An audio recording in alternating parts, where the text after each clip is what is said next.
Čau, draugi! Šodien ir pienākusi tā diena, kad es darīšu tieši to, par ko esmu domājis jau visu vasaru. Es noņemšu kivano, jo laukā no rītiem ir redzams, ka ir aizsaluši logi, mašīnai tātad bijis sals. Visu zāli balti ir bijuši ik pa laikam. Un, lai tas kivano nogatavot savus sēklas, viņam sals galīgi nedara.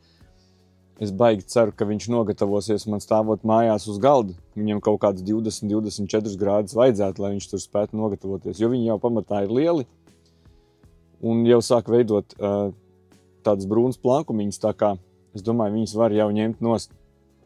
Jo, ja viņi dabūs baigo salu, viņi pārstās nogatavoties vispār, un tad man nebūs ne kivano, ne sēklas. Bet sēklas man nākošo gadu noteikti vajadzētu, lai es varētu iesēt un izaudzēt kivano no tiem, kas jau šogad ir manā siltumnīcā auguši. Tas nākošajā gadā veicinātu labāku kivano augšanu un lielāku iespējamību, ka viņi tiešām nogatavosies.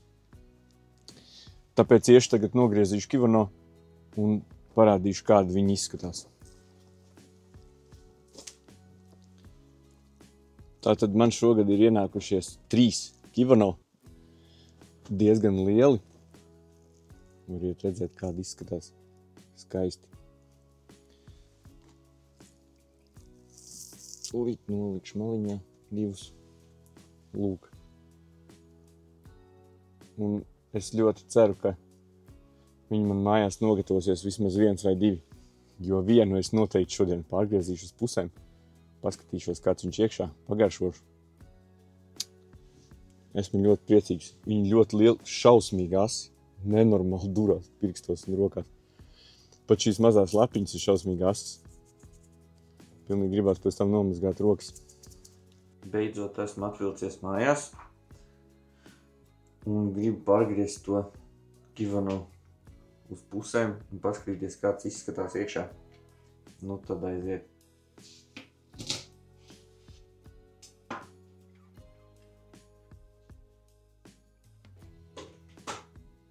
Nu, tāds lūk tas kivano izskatās no iekšpuses.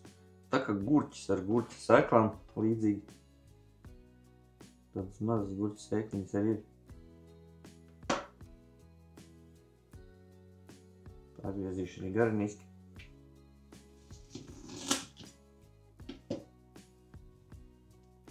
Īsts gurķis. Tieši kā gurķis.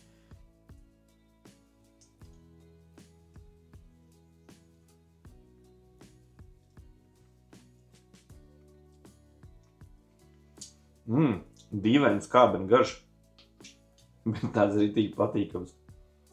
Kad tā īsti sāk viņu ēst, viņš tiešām garšo pēc kivī. Viņam ir ritīgi kivī garš. Viņš nav tā izteikts pilnīgi, jau 100% kivī, bet viņš reāli garšo pēc kivī. Garšīgs. Tātad tādi tie kivano izskatās. Ceru, ka būs sēklas un nākošā gadā jaunajā sezonā jau pamatā viss man būs tīri no savām sēklām. Jo esmu ļoti daudz sēklas jau ievācis.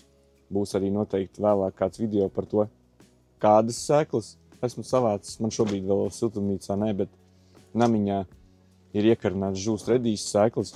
Tā kā būs interesanti. Ja arī tu spēj izaudzēt mājās savu kivano siltumnīcā, dārzā, vienalga, kur varbūt ir apsildāmā siltumnīca. Noteikti padalies ar to, kā tev izdevās, kā tev sanāk, jo es personīgi nezinu nevienu vēl, kurš būtu kaut ko tādu izaudzējis. Protams, audzēju Latvijā. Jā, esmu lasījis par to, esmu dzirdējis ir ļoti daudz lauksaimnieki, kas ar to nodarbojās, bet manā paziņu uz lokā nav neviens pilnīgi, kurš kaut ko tādu darīt. Noteikti nospied laiku, piesako manam kanālam.